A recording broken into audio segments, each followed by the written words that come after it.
Mr. Leon Perera, should you speak?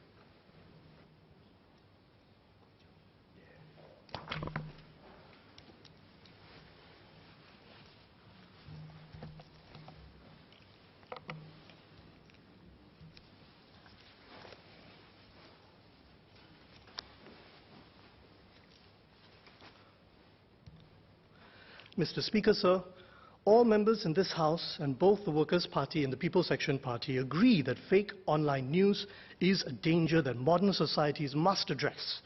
We have seen what happens elsewhere when falsehoods fan sectarian hatreds, swing elections and harm national security. We need tools to limit the reach of truly dangerous falsehoods spread by malicious actors.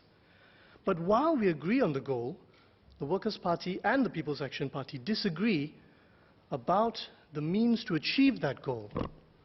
We disagree because we look ahead to the future of this country after this bill is passed. And we see a country where too much power is vested in the hands of any and every minister. We see a country where free speech, debate, and thinking could become stifled, especially on the very important matters of public policy and politics, on which so much else in national life turns. We disagree because the cure that the PAP government has placed in front of us could lead to outcomes worse than the disease.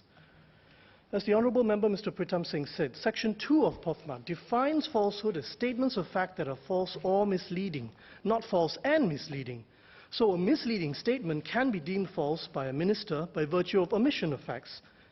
Sir, in political, intellectual, legal, academic, public debate, individuals often present facts that support their arguments and devote less time and space to facts that tend to support the opposite argument. This has been the case for centuries. Yet Section 2 suggests that a particular collection of facts may be construed as misleading if the, quote, opposite facts, as it were, are not given what the minister thinks is sufficient weight. The same minister may not correct statements made by the government or its supporters that present mainly their facts, as it were. How do we deal with statements like this? For example, HDB flats are more like rental flats than owned assets since lessees lack strata titles. The HDB controls many aspects of what you can do with your flat, and the value declines over the long term towards $0 at the end of 99 years. Sir, Minister Lawrence Wong denounced a similar notion as legally and factually wrong. Would such a view be deemed subject to a correction order under POFMA? Under POFMA, a falsehood can be deemed grave enough to warrant correction or penalties for being a misleading collection of facts, even if it does not contain one single false statement of facts. If this wide definition of misleading facts is maintained, the courts should at least be the first arbiter of truth in respect of formulations such as this one, rather than ministers who have and who will be seen to have their own political interests, a point I will come back to. Next, Section 4 sets out various criteria by which false statements are deemed harmful to the public interest. However, the language lacks any reference to a real risk threshold. In Section 4, it would seem that anything that impinges on national security, public health, public finances, and so on, in however microscopic or indirect a manner, would be upheld as vulnerable to corrections or penalties. The language of Section 4 states expedient and necessary, but expedient and necessary for what? To what degree of harm to those things? Shouldn't Section 4 be worded to define public interest with reference to a real risk posed to the things described? In lieu of this, any statement having however minor an impact on the things described would qualify as correctable. How could meaningful judicial review thus operate? And this is setting aside Section 17, Part 5 circumscription of the scope of what has been said will be fast and cheap POFMA High Court appeals to exclude consideration of the degree to which public interest is impacted, a point which my colleague Mr. Dennis Tan and which my party chairman Ms. Sylvia Lim will expand on. This lack of a threshold of significance raises the risk of abuse of POFMA powers to correct matters which have a very minor impact on the public interest. Next, my colleagues have spoken about the chilling effect POFMA may have on free speech. This is not political point scoring. It is by virtue of this bill's peculiar cocktail of three things, of Section 2, defining what a minister deems a misleading presentation of facts, not only false claims of facts, as correctable. That's one. Two, Section 4F, defining harmful falsehoods as including those that diminish confidence in the government. And thirdly, Section 6, which establishes ministers as the decision makers of truth and falsehood in the first instance. It is true, the combination of these three aspects of POFMA, that this bill is likely to chill free speech and debate about government, policies and politics, particularly expressions of views that run counter to the government narrative. Why do I say this? Look ahead to the future. Correction and takedown orders could damage, if not destroy, reputations and careers for journalists, activists, academics, public intellectuals, politicians, professionals of various kinds, in fact, for many, many citizens. If your post becomes subject to such orders, what would your employers think? Your lecturers and tutors? Your professional colleagues? Your friends, your spouse, your business associates, partners, and customers? When we bring in the risk of massive fines and lengthy jail time under Section 7 for a single offense of, quote, having reason to believe, unquote, that one statement is false or harmful as POFMA defines it, which includes undermining confidence in the government, and with no threshold of significant impact on public interest specified in the law, the risk, Mr. Speaker, sir, is not just of chilling free speech, but of hurling it into an industrial freezer. By free speech here, I refer particularly to public speech regarding policies and politics that may contain criticism of the government of the day or the ruling party. I note in passing that for offshore sponsors of deliberate online falsehoods like state actors or offshore extremist or sectarian groups, it would be difficult, if not impossible, to subject them to these criminal penalties. The burden of these penalties and the fear they generate will fall primarily on domestic actors, on Singaporeans. Of course, penalties for harmful falsehoods are necessary. I want to be clear about that. But when the penalties are severe and attached to language like that in Section 2 and 4, and with ministers as the first arbiters of truth, the prospect of chilling public political debate is very real. What would Singapore look like if most Singaporeans avoid commenting publicly in ways that may be seen as critical of the government and its narrative? What may take hold is self-censorship and the restriction of online comments in favor of verbal conversations among friends or talks held among small groups. And the reason for this is clear to see. Many citizens will not have the stomach to risk a correction order or a criminal charge, even if they are confident about their facts, as many will not want to take on the effort, time, cost and risk entailed by a legal appeal, let alone a full-blown judicial review action. Under POFMA, the burden of proof falls on the person saying something, not the government for saying that that something was false. Many will choose not to take up that burden and simply not speak up. Next, sir, Section 11 raises a related issue. Its language regarding correction statements is broad. The correction statement must be worded, quote, in the specified form and manner, unquote, specified by the government. Is there any requirement that correction statements be as concise, factual, reasonable and non-pejorative as possible? Where is the requirement of proportionality in wording correction statements? Next, look ahead to the future. The price we pay for this bill may be to live in a country where alternative media activists and journalists are afraid to bring certain information to light, possibly information about lapses, abuses, scandals or corruption, because they need to protect people who have shared information confidentially but are too afraid to be named. In this case, under Section 7, potentially even the expression of a public suspicion or the publishing of information from confidential sources by reputable journalists and writers using accepted investigative and journalistic methodologies may attract criminal penalties. The POFMA bill as it stands lacks a public interest defense, something the UK is reportedly considering including in its eventual fake news law. There should be a public interest defense whereby a statement that was false, according to the strict standards of POFMA, i.e. it could have been deemed misleading at the time that it was made, may still not be an offence, or would be a far smaller class of offence carrying smaller penalties if made in good faith using a defensible process and to serve the greater public interest. So let's look ahead at the post-POFMA future. Will practitioners in the media industry and academia err on the side of caution? Does that help Singapore's reputation as a global business, R&D and knowledge hub? Will scientists and public health professionals with a different view from the government on the public health impact of e-cigarettes, for example, hesitate to publish clinical research showing harm reduction to confirmed smokers for e-cigarettes out of fear that they may be subject to a correction order because they did not also publish in the same statement facts about how many young first-time smokers are taking up e-cigarettes in the US, and hence that research would be deemed a misleading collection of true statements. As a result, will they refrain from publishing such facts due to the personal consequences they will have to face? And how does the impoverishment of policy debate that may ensue from that help the formation of good policies?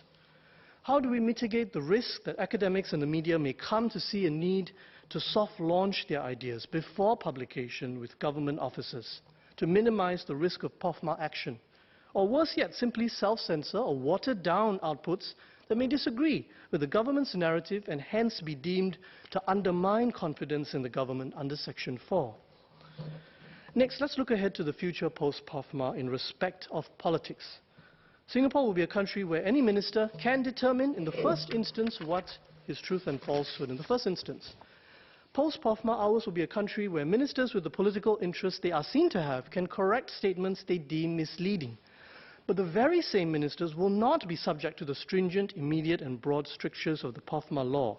Ministers and government spokespersons can say what they want, including misleading statements with a partisan political character. What is the restraint on the government here?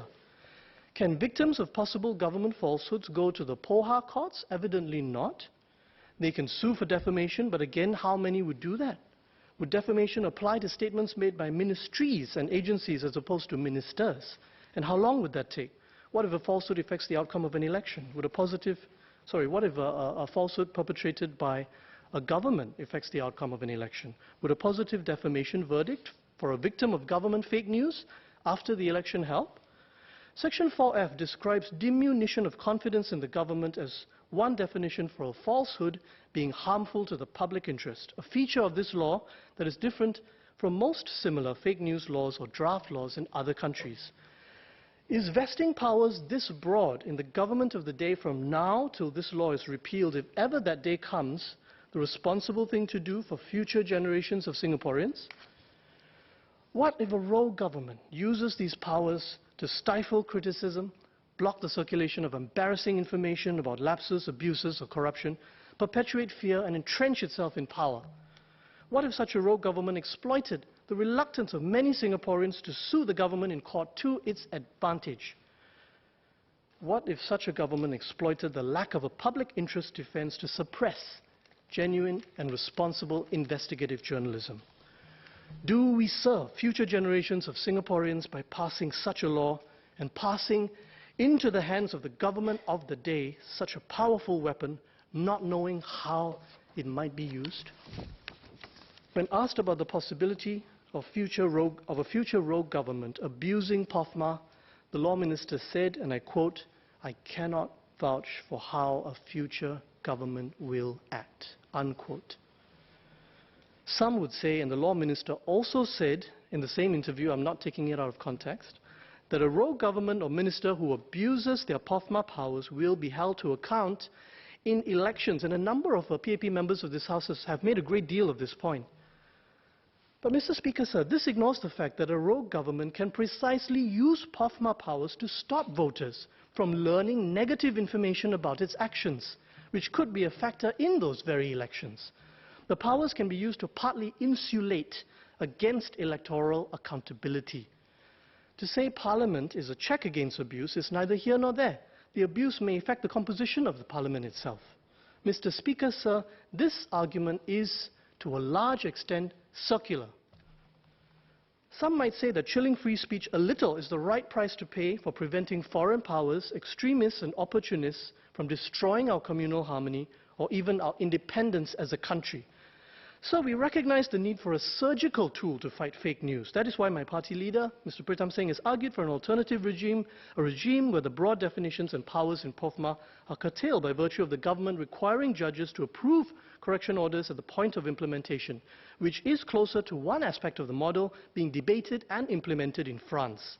Resources can be provided to ensure that duty judges provide fast prima facie decisions in time-sensitive cases. The court should be the first arbiter and not the final arbiter. Sir, in Malay please. Tuan, rang undang-undang yang dibentangkan pada hari ini mengenai kepalsuan dalam talian merupakan satu penawar yang lebih teruk daripada penyakitnya. Kita semua bersetuju bahawa kepalsuan dalam talian adalah satu gejala buruk yang kita perlu perangi.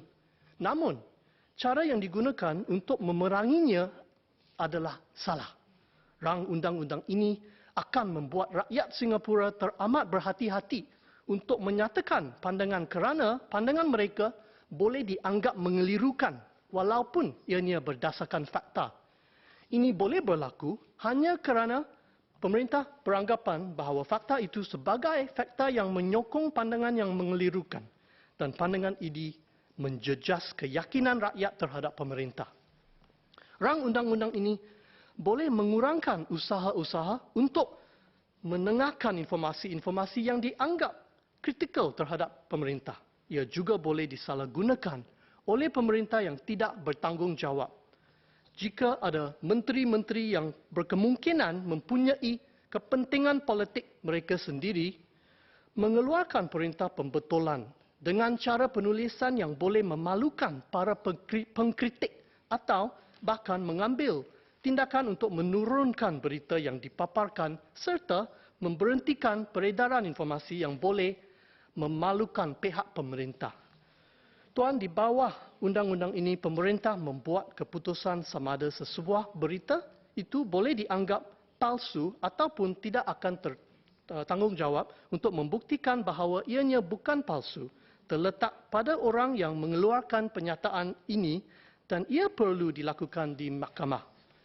Parti Pekerja meminta agar diadarkan undang-undang berita palsu yang meletakkan tanggungjawab untuk membuktikan kepalsuan kepada pemerintah, bukan pada orang yang mengeluarkan pernyataan. Mahkamah harus menjadi penentu pertama dalam membuat keputusan keadilan dan para menteri tidak boleh diberikan kuasa yang bahaya seperti yang terdapat dalam rang-rang undang ini, satu kuasa yang boleh digunakan oleh sesebuah pemerintah yang tidak bertanggungjawab untuk mengekalkan kuasa pemerintahan mereka. Tuan, kami di Parti Pekerja tidak membangkang atas dasar hanya semata-mata untuk membangkang. Tetapi kita membangkang apabila kita melihat sesuatu yang tidak mempunyai unsur-unsur kepentingan nasional seperti rang undang-undang ini. And in conclusion, sir, purging destructive falsehoods from the public square is the right thing to do. But this bill is a cure worse than the disease. When we look ahead post-POFMA, we see a country where only the rich and brave may dare to speak out. In time, the chill on free political speech may also affect our young people in our schools and higher education institutes. Will they come to self-censor their thoughts and their expressions to align with the government narrative? Will they internalize a fear of not diminishing confidence in the government, as Section 4F of POFMA details? What would this mean for Singaporeans becoming independent thinkers who can navigate a world of disruption? And I bear in mind what the Honourable Member, Professor Lim San San, said about how among the general public people are now using POFMA as a verb. I will POFMA you. Sir, the problem of fake news needs a surgical tool welded by objective, non-conflicted surgeons to strike at the diseased organ and not the healthy limbs. But this bill is not a carefully crafted tool. It is a blunt weapon handed to a conflicted surgeon able to cause a great deal of collateral damage to the democratic body politic in this country. The bill as it stands needs a radical overhaul, not just minor tweaks. We do not oppose for the sake of opposing, but we do oppose when it is right for Singapore, and this is one such time. Thank you, sir.